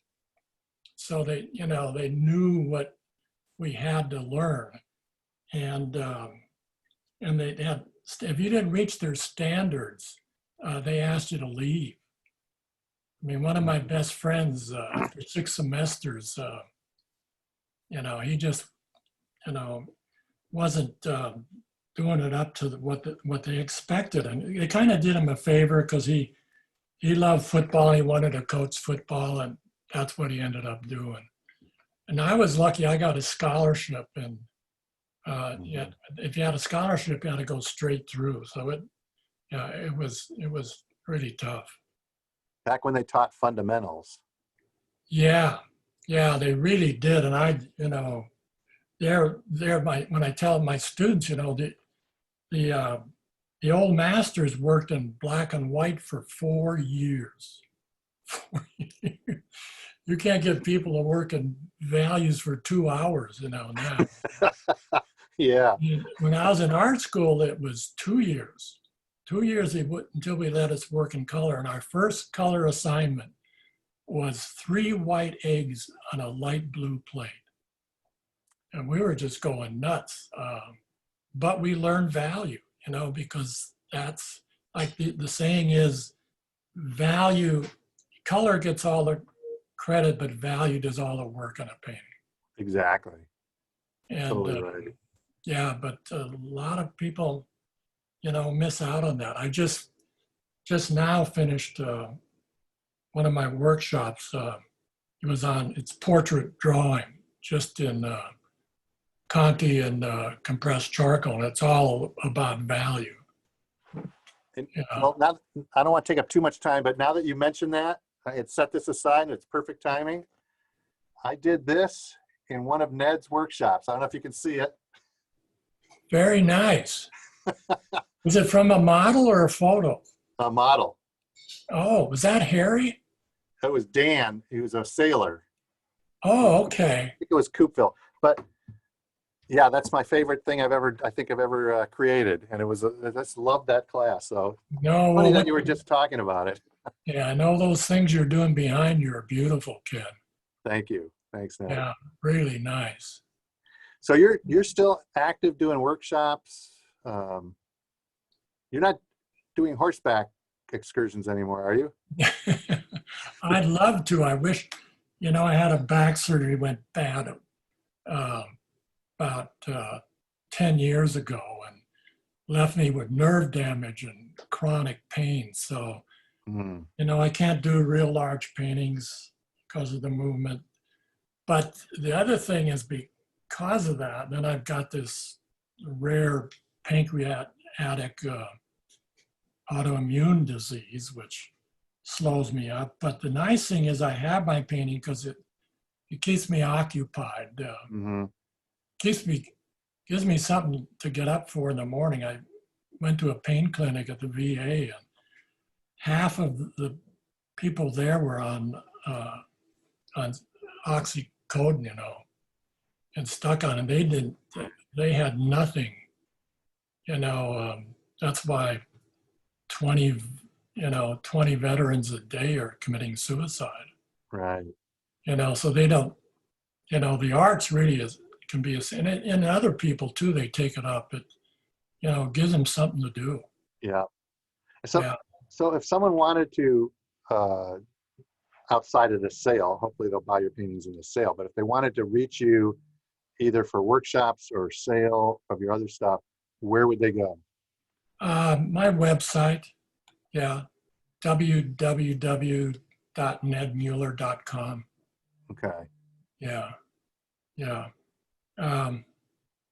So I'm doing, landscapes, portraits, figures, So I was trained as an illustrator. So, you had to, learn something that, because you never knew what your assignment was going to be, whether you're going to be, given something to, included a car or a motorcycle or a whole scene of the Civil War, stuff like that. Right. So you kind of had to develop a technique and style too that, you had pretty well mastered. So, you give an assignment, and more than anything, they really care, not so much that you were doing the best, but you were reliable. Right. The assignment goes millions of dollars. Some of the things I did for Disney, big concept things, millions of dollars were at stake. Right. Yeah. So all that training really helped. Yeah. Well, I cannot believe I'm going to have to cut you short because we're running into the next artist, but you and I are going to have to meet on Zoom sometime and have a little chat. Sure. Sure. And good to see you. You're feeling better? You're feeling better? Yes, I'm feeling much better. Thanks. Oh, great. Yeah. Great. Yeah. Well, thanks for putting all this together, Ken. It's really, really neat. And they can, purchase things all through next week? Yes, all the way till next Saturday. Okay. Is the last day. Yep. And then they can go on all through the week, go online? Yep. Yeah. Okay. Well, I'll keep posting stuff too. Okay. Thanks a lot, Ned. It was great seeing you. Yeah. Take care. You too. Bye. Okay. So our next artist is Armin Mersman, who I had seen his work at Art Prize and then met him when we both were teaching through Atelier Art Studio. Yeah, he's a pretty amazing pencil artist, among other things. So you're gonna unmute there, Armin. You know, I'm on your end on the Zoom thing usually, not the other end. So I know. So how are you? I'm doing great. Okay. Yeah. Thanks for including me with these wonderful artists that I've watched today, and it's a very exciting project you're doing. You know, how do you talk about 65 years in 8 minutes? No. I came, I saw, I drew. Nice talking to you. Well, you know, my specialty is graphite, and I started that many years ago. My dad was an artist, and he was a good graphite artist, and kind of started with him, had a little studio in his studio, and I spent years oil painting, and then I decided, you know, what I really love to do is draw. Some of the drawings take quite a bit of time, and like a few of the other artists said, that you know, realism, if you draw as, you know, as detailed as I do, really, you know, tips a hat to abstraction. And I know with your jack pieces inside, there's a lot of strap, but the whole design of my pieces really are about abstract spaces. I don't think these tree pieces are pretty in the normal sense of it. I think that when I look at area that I want to draw, I look for the abstraction that I sketch in my sketchbooks. Now, I take about maybe 50 to 100 photos of these trees, and I take 20 and work from 20 of them. And because it takes me 1,500 hours or so, obviously it can't work from life because, well, I'd freeze to death for one thing. But so I work from, but one thing I do that really helped me, I started that in the beginning, I take something from the forest, like branches from the ground, and have them in a box. And I hold on to them when I draw. I don't know if it's some kind of a Zen thing, but it lets me really see the detail, but it also lets me feel the tree. And I really, you know, paint what I feel with those things. Sometimes I'll go back to the figure, and that's certainly something I like to do, and made a living as a portrait artist in Chicago for a long time. I've been teaching for about 45 years. I started when I was 2. Yeah. And right now I'm teaching 7 Zoom classes, which is an interesting way to teach, and I actually kind of enjoy it. It's a different kind of format, but you can show a lot on that. So when everything is very happy again, and we're all, you know, teaching in different places, I think I'm going to stick to virtual teaching, because I'm getting a lot of students from you know, different lands, and like Germany, Brazil, Italy, New Jersey. So different land, yeah. Yeah. Do you have any questions for me? Well, you know, and so everyone knows, these are the 2 pieces in this show. I mean, you have a wide variety. You do close-ups, portraits, eyes. You're into iPhoneography. Yes, that's another part of my website, Armin Mersman, 2 N's, .com, has both the drawings and some paintings and the iPhoneography. I've been teaching iPhoneography about 9 years, and it helps me with my love of abstraction. I really love abstract art, and with my drawings, I don't think I'll ever hit that type of abstraction, although it does have its feelers in abstraction. But with the iPhoneography, it's more like a poem. You know, you see it, you look at it, and you celebrate it. And these drawings, and people ask, you know, why don't you just take a photo? Well, you know, a photo you see, and that's it. A drawing like that, you feel, and you feel every little branch, and understand every little branch, and you become a part of it in a really different kind of way. Right. That doesn't happen from a photo, and the poetic stuff happens with the iPhone. So it's kind of a nexus of both worlds for me. Yeah. And I also teach at the Atelier studios, art studio in Royal Oak, and that's how we met. Right. But I saw your work at Art Prize, and I've been doing art prize. I won third one year, which was Yeah. that was the Yeah. year. That was the first year they didn't give prizes except for the first prize when I won third. That figures. So I got a good slap on the back and thanks for participating. Which, But it's a, what's that? which piece was that? That was a portrait called Gabriella. Oh, with the long curly hair? Mm-hmm. And Fractured Pattern was in the top 25, and I've been in the top 25 most years. So, but Right. I don't know if they're going to do it again, but I'm not going to do it anymore. A lot of work to do an art. It's something that I experienced. I liked it, and a lot of things I didn't like about it. Right. And been there, done that, got no check. Yeah. So that's what it is.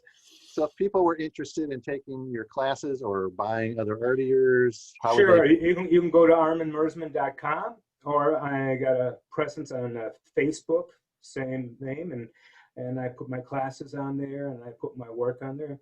I've been selling a lot of small works through this COVID thing, and I had 3 shows coming up that I had to cancel too. You know, we all have our COVID stories. Right. Funny thing, I thought when it started, I said, "Oh, great! I'm going to be stuck at home. I can draw all the time." I don't know what happened, but I draw less than I ever have. So Now with 7 Zoom classes. oh my gosh, yeah. Well, we're going to have to wrap this up. Like I've been telling everyone else, I'd love to chat more. We'll have to figure out something to do this online sometime. Yeah. Artist convention. Maybe just hook up 3-4 like-minded people and chat. Yeah. And, no big deal. Just do it. Yeah. Well, thank you very much for participating, and thank you, Ken. Yeah, you take care. You too. Fireman. So next on our list is a local Detroit area photographer, Gwen Roth. And I believe I found out about Gwen through Embrace Creatives as well. Was that right, Gwen? Yes, that is correct. Yeah. Hi, Ken. Hi, nice to meet you in person, kind of. Nice to finally see you. Yeah. So you are a photographer.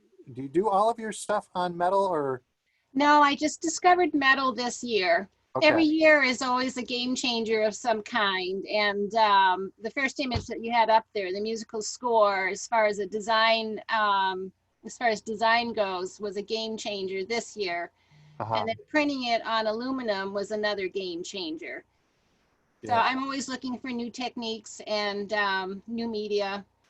And I love this, and it's kind of started a whole series for me. It was kind of an inspiration to go back and data mine, since I have a lot of time on my hands since, COVID. Right. And it's allowed me to explore and try some new techniques. Well, and then these other ones you're showing are actual macro photography pieces that I set up very, very close. And I usually do this in the middle of the winter when it's too cold to go outside and play, so I stay inside and play instead. I love these. It's just, they're beautiful. Thank you. I aim for kind of a joyful joie de vivre type effect. I don't do a lot of really dark, deep things. I'm looking for the joy of life.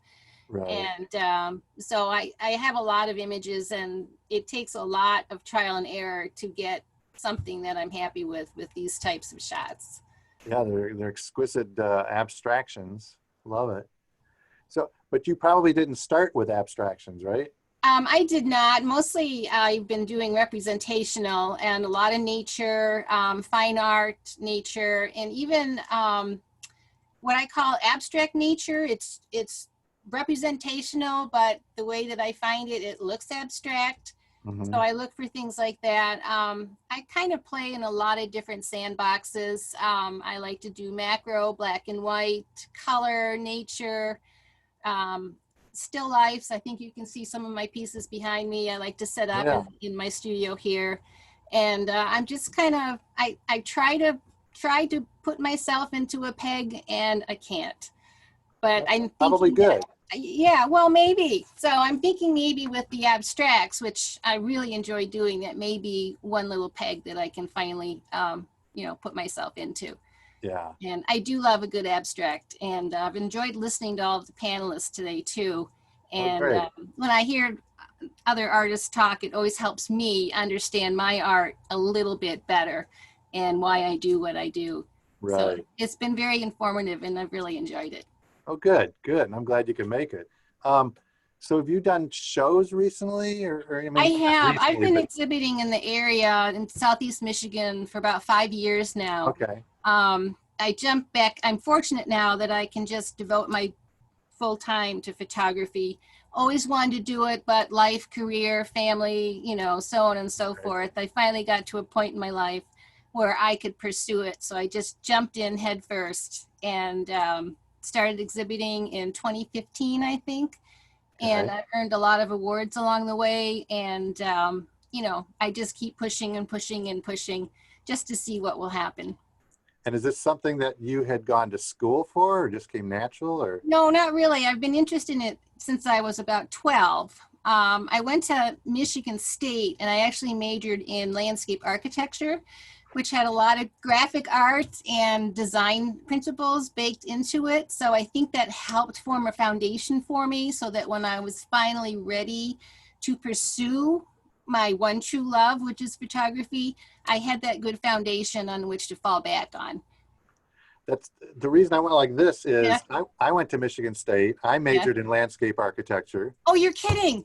And the reason I did it is because I love my art, but I figured I wasn't going to make a living with my art. So Yeah. I loved architecture, so I would happy medium. Oh, that's funny. What a small world. We'll have to talk later. Yes, yes.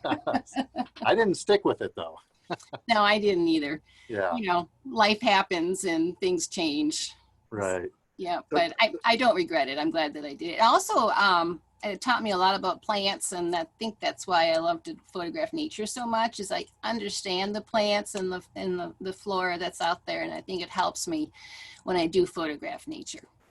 Yeah, in fact, I had my grandson outside the other day, and I said to him, Ampelopsis breva pedunculata, and at 7 years old, he was able to say it. I was Wow, amazed. that's pretty good.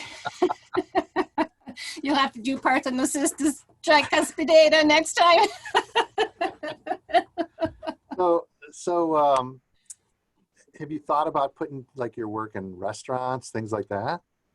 Well, I've had a show at Sweetwater's a couple years ago. Yeah, and I exhibit a lot. I don't do a lot of retail restaurant type places, but I have done it. I'm currently involved with Dickerson Art Gallery. She's an online gallery, and she gets me into a lot of places. And then, of course, there's Embrace Creatives. We just had an event a couple weeks ago, so that was good. Yeah, so I try. I'm always looking for venues to get my work into. Right. That's always the toughest thing for all the artists, right? It really is. So if someone wanted to, well, if they want to buy your work, they can do it right here, right? But yes. But after the sale, like if they wanted to go find you, look at your stuff, it would be. Do you have a website? I do. I have. It's www.gwenroth.zenfolio.com, and there's a lot of stuff on there, and it's for display only. But if anybody's interested, all they have to do is shoot me an email. There's Dickerson Art Gallery. She's got about, I think, 10 pieces of mine that are on market, and then Embrace Creatives, of course, which also has a large offering. Right. Well, I'm really glad you were able to. I'm glad I found you, and I'm glad you were able to make it to the reception. Oh, I wouldn't have missed it for the world. This was great. I really enjoyed it. Good. Thanks a lot, Gwen. You're welcome. Bye. Bye.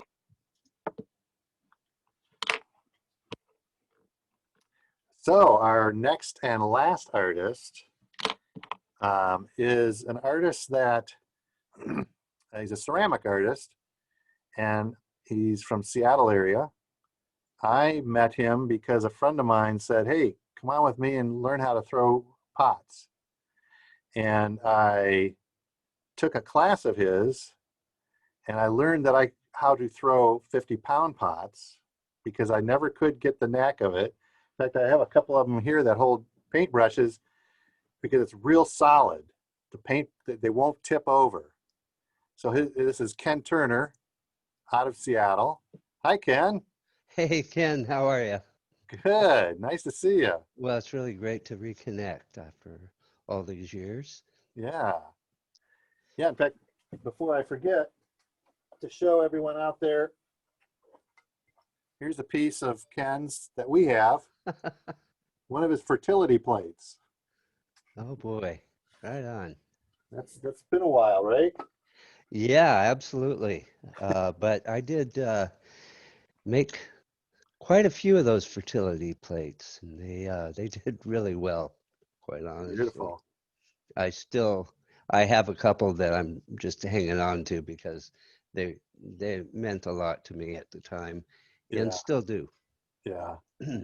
So tell us about the pieces in the show, or about yourself in general. Just Okay, well, you've been doing this for a while, and you're probably getting worn out. You've done absolutely excellent job. oh, thanks. I gotta say, all the artists are amazing, and they've all got great stories that I can relate to in a lot of ways.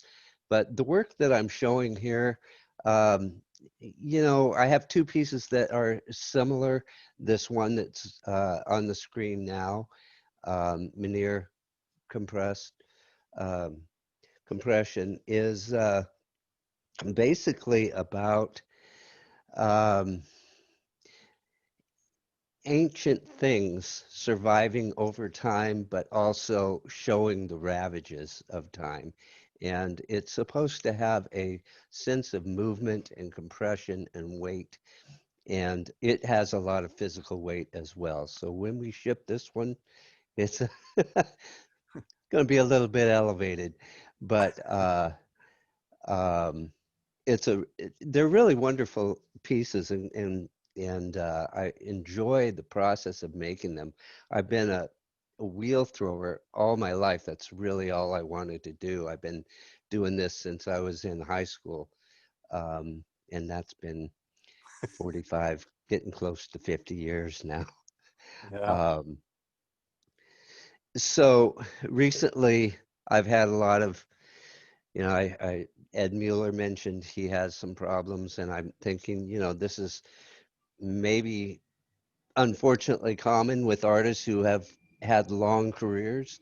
You begin to deteriorate. I have just been diagnosed with a rare symptom or caused by the radiation that I received many years ago.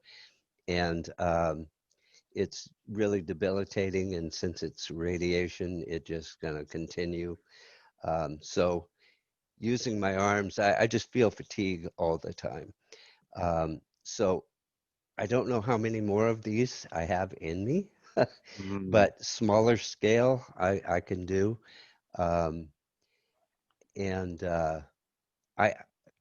It's really unfortunate because I wanted to work large. I've always really wanted to work large. And when I've done it in the past, I would show a piece and say, I'm really excited about this. And then somebody would come back and say, well, that's not large.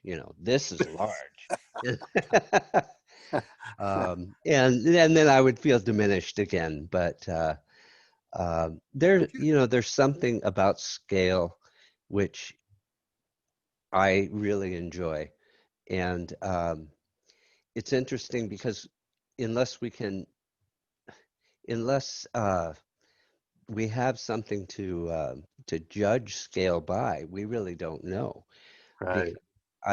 I've often shown images of pieces that are 2 to 3 inches tall and project them on a screen, and they're enormous. And you talk about them as being enormous, and then you say, well, it's really only about 2 inches. But and then everybody go, oh, well, that's not challenging, but it really is. When you say you work in small, you worked on a lot of small pieces. It's tougher sometimes. It is so much harder. I mean, so much more involved. Yeah, the and detail involved. Yeah, I want to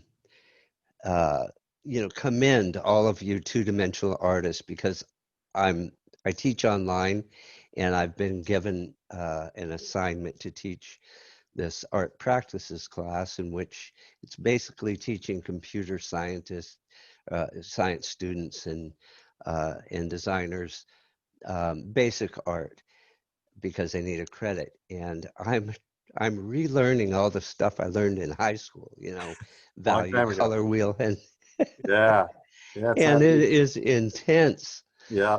So you guys, hats off. Amazing. Thanks. The piece, Alien Artifact, that I wish we had posted some other pictures, because it lights up. I didn't realize that at first. It does. And in fact, I can turn it on, but because it does light up, but it's, you probably wouldn't see it.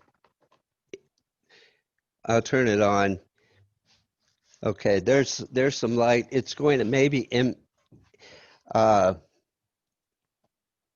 1 second. There we go. Yeah, well, you're seeing a little bit underneath, and that is really meant to reflect up through the floor of it, which is a perforated cardboard, and then there's layers of frosted glass to refract the light and disperse it. So it's not intense light. However, when I took photographs of it in the dark and just shot several photographs, I would get, solid colors of light, and it was really pretty interesting. I found those, and I'm going to see if we can get those online during the show. Because that'd be great. Look cool. Yeah, I just posted them recently from a while back, but yeah, thank you. I woke up this morning and had this epiphany. I thought, wouldn't it be cool to mount this piece on the wall, Oh, wow. Rather than just being a pedestal piece. Yeah. And I think the light would perhaps be better transmitted from the wall. Yeah. It's a beautiful piece. Thank you. Again, that piece had a lot of significance in my life as well. Yeah. So, and unfortunately, we're not going to have time to talk about it, but we did list it. We did, if you go to the gallery, we did put the paragraph on that I think is a great explanation, because it's basically radiation. Yeah. Therapy with a cancer cell, right? Powerful stuff. Yeah. Yeah. The gift that keeps on giving. Yeah. Hey, listen, I want to thank you and Wendy for all the hard work you put in. Thank you. Just want to make sure I get that in there. Thanks a lot. Well, I can't tell you how happy I was that you said yes, that you participate. And it's been years since I've seen you, so it's nice to see you too. But thank you so much for coming today and for participating. Absolutely. You guys rock. Thanks. Keep it up. Let's take care. Put some mittens on some hands. Yeah. Take care and stay healthy. I'm working on it. Okay. Thanks, Ken. Bye, Ken. Bye-bye.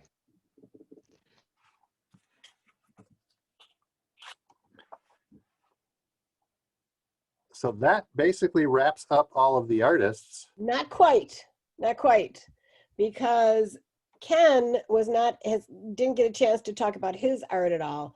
And I think after doing an incredible job with something he didn't know till yesterday he was going to have to do, I want to just ask you a couple of questions, Ken, about your art.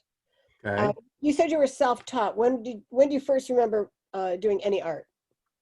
How old were you? Oh, I think my first painting was at 12 years old.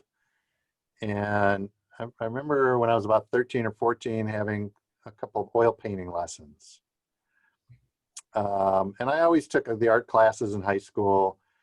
I took a couple in Michigan State, but they were pretty bad art classes back then, early 70s. But basically I just would buy books. There was no internet, no YouTube, and I would just study books and just paint and practice. And I know before you came up with the idea for doing the Jack's paintings, 30 some years ago, almost 40 years ago now. Right. And until then, you didn't feel, it's like you were saying, I think to Gwen about being self-taught, you felt that it wasn't enough and you needed a body of work. And then you started this Jack's painting thing. So can you talk, I know we don't have much time, Ken, so if you could just talk a little bit about this series. You know, they're behind you, we just were showing them on the screen, but why chrome? Why Jack's?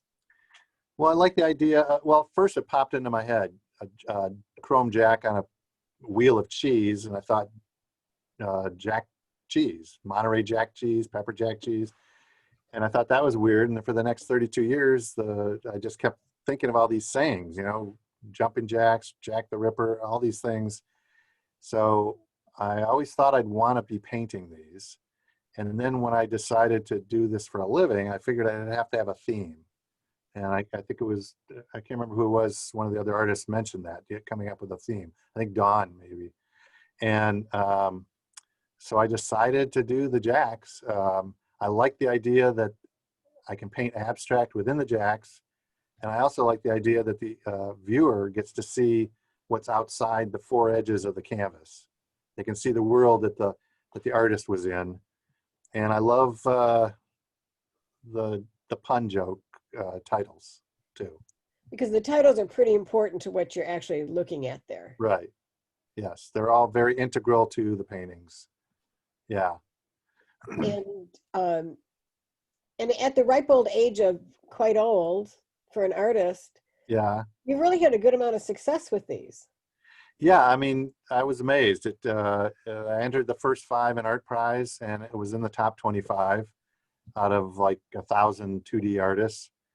And in 2015, I won the My Great Artist, the Michigan Great Artist Award, put on by the county and Park West Gallery, which is the largest privately owned gallery. And so, yeah, the prints have sold. They've done quite well. I like the fact that it makes people smile. So I really enjoy painting these. And again, I find, well, for a lot of reasons, I find you inspirational, but I do find you inspirational for this because you had a contract with the Jack Casinos where they were using digital prints of your Jack paintings and everything. But a lot of individuals buy the prints, and a lot of individuals buy even the originals, and I know that's out of the originals. How many originals do you have in the I Do Know Jack series? Well, I did 14 total. I think 7 are still available, 6 or 7, but they're in Chicago. At the gallery there, yeah. The gallery at the West Loop Gallery. Yeah. So I just, you know, I know that one of the things that's been so fun for me listening to all the artists is that each one of the artists has such an interesting tale of how do they get to where they are now. And it's never just one thing or another.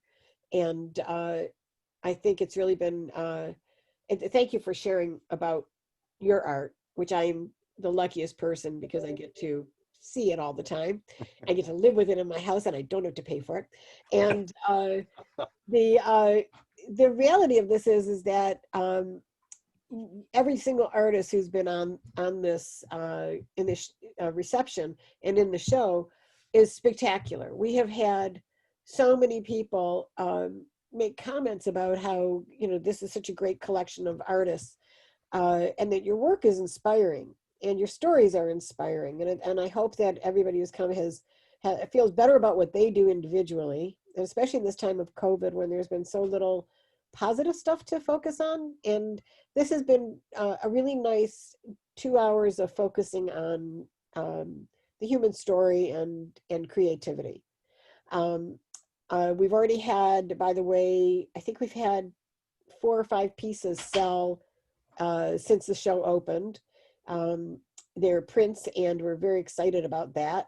Please, if you're an artist and you're listening, please continue to promote the show. It goes through the 17th. We've been hitting all the social media that we can. If you're an artist, you probably have, if you sent us a video, we've been putting that up on our Facebook page in kind of in blocks of them. as far as our Meet the Artist series. So you can feel free to tag that and share it with everybody. But I just want to say also, Shelby, can you hop on for a second so we can see you? Shelby has been in the background working very hard to get this going, to get the, she has been amazing, and especially as a board member. And a lot of time board members come on a board and they say, oh yeah, I want to help, and then they don't. And I want to say that Shelby has been so generous with her time and her expertise and her energy. She's the one who put together the YouTube channel for us. And I hope that with all of our collective energy during this really hard time of COVID, when we are struggling so hard to raise money to be able to buy the gloves that we can't get because we can't do the public collection, I'm just really hoping that all of our energy collectively gets people inspired to buy, to help support the purchase of these gloves for these kids and teens and adults in need. So with that, right on the nose, 5 o'clock, I want to say thank you to everybody. Ken and I will be in touch with you, not as much as we have been. We will occasionally be in touch with you. Thank you for your patience, artist. Thank you for your patience while we've been trying to get all this going. This is the first time. This is a little bit of a stretch for a little nonprofit like us. I'm the whole staff, and for a little nonprofit like us to be venturing out into the art world. So thank you for making it really beautiful and easy for us too.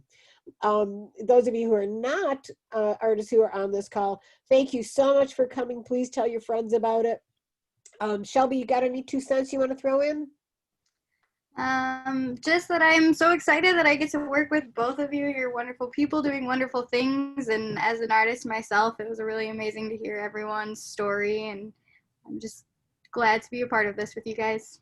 Great, thank you. Shelby. Ken, do you want to close this out? Well, I just want to thank everybody, whether you're an artist or well, especially the artist, because it's just fun to hear all the stories. I wish we could have had everybody, even the visitors, come in and talk, but it's, hey, we're artists and we work for Mittens for Detroit. We're not specialists on Zoom, although Shelby's better than all of us. But, she's a specialist. but I'm hoping there'll be some more sales. I'm looking forward to doing this again. I think really this could be a real success story going forward. So, but most of all, I'm hoping that this gets gloves and mittens for people in the community.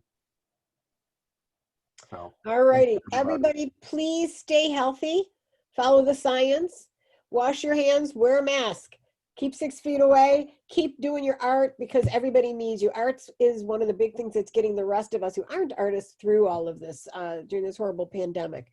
Thank you, everybody, and have a really good rest of your weekend. Take care. Bye-bye.